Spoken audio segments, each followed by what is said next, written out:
Well, it's early in the morning. I'm out checking on things. I hate to see our creek so flooded through our farm. We have three of them. This is a tributary to Funagusha Creek, which means Squirrel Creek. Our land is flooded a good bit. Our roads, I just checked on the roads to see if I could get out to go to a meeting today, but there's a tree across the road.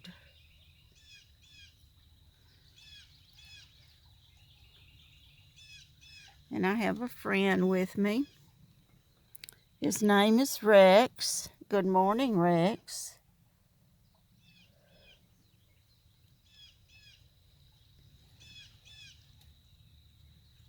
Well, take care, family and friends. I love you all.